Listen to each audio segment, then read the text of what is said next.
السلام عليكم ورحمة الله وبركاته. في فيديو جديد في قناة يوميات أسماء عدلي. النهاردة بصوا احنا هنعمل حاجة قررناها قبل كده في القناة، اللي هو رز الصيادية أو الرز اللي هو بالبصل. طبعا أنا بما إني اسكندرانية، هو ده الرز الصيادية زي ما بيقولوا بالظبط، الناس اسكندرانية ومفروض ان ايه بعمل حاجة على أصولها. بس انا النهارده جيت نزلت ليه بالرز، كنت ممكن ما اصورهوش بس صورته السبب.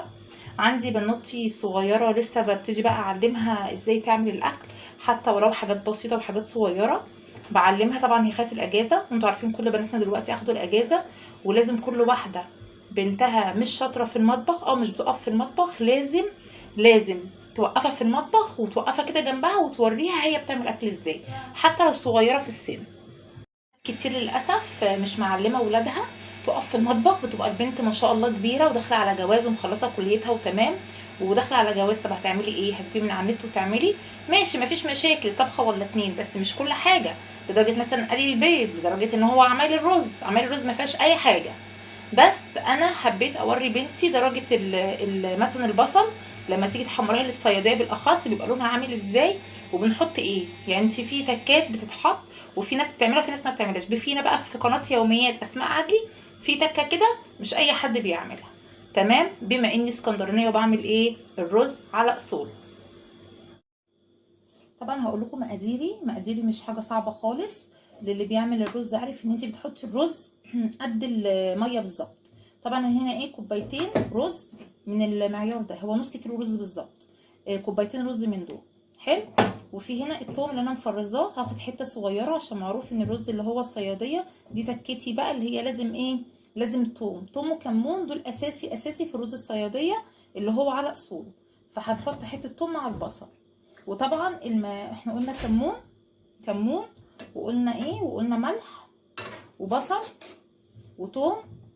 ودي الحله بقى المحندقه دي اللي هعمل فيها نص الرز، يا دوبك دي تاخد معايا نص رز بالظبط يعني. هبتدي بقى نعمل واحده واحده مع بعض. وطبعا انت بتحمري بالزيت مش بسمنه، انت ممكن تحطي زبده ولا سمنه في الرز العادي، لكن الرز الصياديه زيت. يلا بقى نبتدي مع بعض.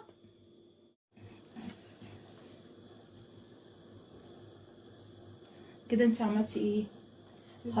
حطي الزيت بس بعد الحله، ايه بعد الحله ما نشفت خالص، صح كده؟ حطي حبه زيت كمان صغيرين. انت بتحطي زي ايه، زي تقريبا كده تقريبا 3 معالق زيت كبار بس، كفايه ريتاش. ماشي. طبعا رجع عماله تقول لي ايه يا ماما انت ليه مش مقتنعه اني انا بعرف اعمل الرز؟ قلت لها ورينا. بعد ما الزيت ما يسخن بتحطي ايه المفروض؟ البصل وايه والثوم. هي بتعرف يا جماعه، انا ظلموها، بس ماشي نعلموها زي بعض تاني. لازم التكات اللي هي بتاعت ماما دي. يلا ريتاش حطي بقى الحاجه.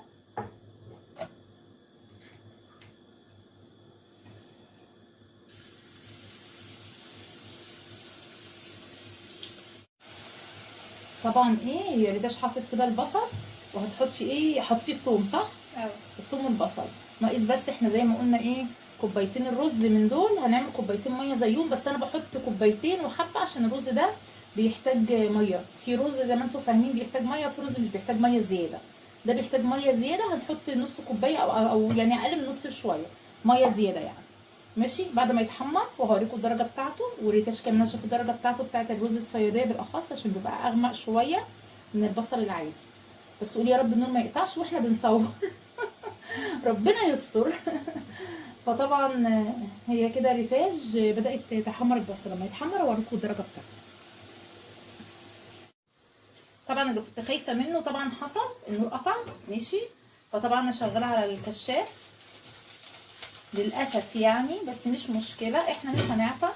عايزه بس اوريكم انا وصلت لون البصله، درجه البصله اللون الذهبي الغامق ده، شايفين؟ طبعا الريتاش قلت لها خلاص روحي انت بقى يا ريتاش طالما النور قطع. وحطيت طبعا الثوم، حطت هي الثوم مع البصل. هنحط بقى مقدار الميه، احنا قلنا هنحط ايه، هنحطه 2.5. هو الرز 2 بس انا هزود نص زي ما قلت لكم عشان خاطر ايه، الرز ده بيعوز ميه. تمام. هسيبه بقى يغلي مع نفسه كده.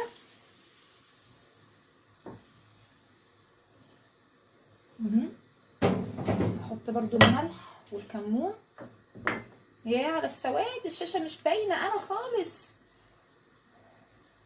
بس اكيد فاهميني.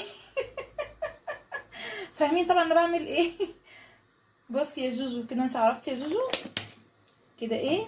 حطينا الملح بتاعنا على حسب ما احنا عايزين، والكمون الاساسي اساسي اساسي في الرز الصياديه، وقلنا طبعا ايه التكه اللي هي بتاعت الثوم. حلو. احنا بقى نسيبه يغلي. والله انا اللي بغلي متغاظه. من النور ده اللي مش هنخلص منه. اهو تغلي بقى الميه. ماشي اهي اهو كشاف الموبايل. تغلي بقى الميه اللي احنا مش شايفينها دي، وبعدين هنسقط الرز ده. ماشي يا ريتاج. هتقعد تقولي يا ماما انا عارفه بيتعمل ازاي. ماشي انت عارفه بيتعمل ازاي، بس برضو لازم ايه نعلم البنات الصغيرين اللي من سنك ازاي الرز بيتعمل. هنحط الرز ده بعد الميه ما تغلي وخلاص على كده، وهنوطي عليه وقت ما يتشرب. بعد ما يتشرب نبتدي نوطي عليه. معلش والله انا اسفه ما كنتش هكمل الفيديو، بس قلت لازم اكمله بقى. معلش هو النور قاطع وكله، بس انا ايه ادي احنا شايفين او حاسين او سامعين. كده دي الميه بتاعت الرز، واحنا كده سقطنا الرز. طبعا غسلتيه كويس واتصفى كويس جدا. هتحطي بقى كميه الرز كلها اللي هي نص كيلو. تمام كده. في الاسباتشولا بتاعتي، بس هنقلبه بقى كده. انا حطيت الملح بقى والكمون وكله كله كله كله، واسيبه بقى ايه يغلي لحد ما يستوي، وابتدي اوطي عليه وهوريكم ايه بيتشرب ازاي. طبعا احنا كده ايه وصلنا للايه ان احنا كده شربنا الرز كويس اهو زي ما انتم شايفين كده اتشرب. شايفين مفيش يعتبر الا ميه بسيط جدا جدا فيه. بتبتدي بقى تبتدي بقى توطي عليه النار. شايفه انت يا كارما؟ كارما دي بقى بنت الجيران، بنت جيراننا، بس بقى زي بنتي بالظبط، ربنا اللي يعلم يعني. طبعا هي ايه واقفه معايا في المطبخ وعماله تقول لي انا شايفه انا شايفه. انت اسمك ايه؟ كل ده اسم. بنعمل ايه احنا يا كارما دلوقتي؟ هنعمل ايه؟ علي صوتك. بنعمل ايه على النار؟ بنعمل ايه؟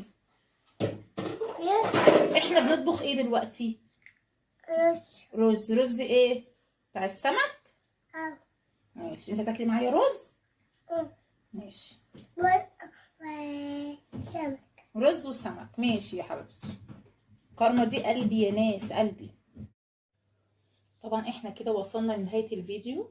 ماشي. طبعا عملنا رز الصياديه على اصوله، الرز بتاع السمك. طبعا النهارده عشان السمك كله جاي من بره جاهز، طبعا ما صورتوش عشان مش انا اللي عاملاه. احنا عملنا بس الرز، وحبيت اوريكم الطريقه بعملها ازاي والتكه بتاعت اسماء ايه، عشان خاطر برضو ايه البنات الصغيرين اللي انت طبعا ايه في الاجازه. كل ام بتعلم بنتها في الاجازه دي مره ازاي ترتب البيت، ازاي تطبق الهدوم، ازاي تعمل مواعين، ازاي تعمل اكل. فطبعا ايه ولتش كان ناقصها موضوع الاكل. فالحمد لله هي نوعا ما في بعض اكل بتعرف تعمله كويس جدا. بس قلت ايه نعمل مع بعض الرز. والرز خلاص زي ما انتم شايفين، وتكات اسماء طبعا اكيد في الفيديو. ولو وصلتي معايا في الفيديو لحد دلوقتي لحد الوقت ده يعني، ما تنسينيش طبعا بلايك، ما تنسينيش باشتراك حلو. لو انت مش مشتركه، يعني في متابعين بس مش مشتركين، اشتركي مش هيجرى حاجه خالص لو دوستي كده على الاشتراك اللي هو جرس الكل، وتعملي كومنت تحفيزي كالمعتاد. متابعيني حبايب قلبي اللي تملي بيدوني دفعه لقدام وعاطيني طاقه ايجابيه فوق الوصف بجد، وكومنتاتهم الحلوه الجميله ديت ايه ربنا ما يحرمني منهم ابدا. واقدر اقول لكم السلام عليكم ورحمه الله وبركاته في فيديو جديد في قناه يوميات اسماء عادل.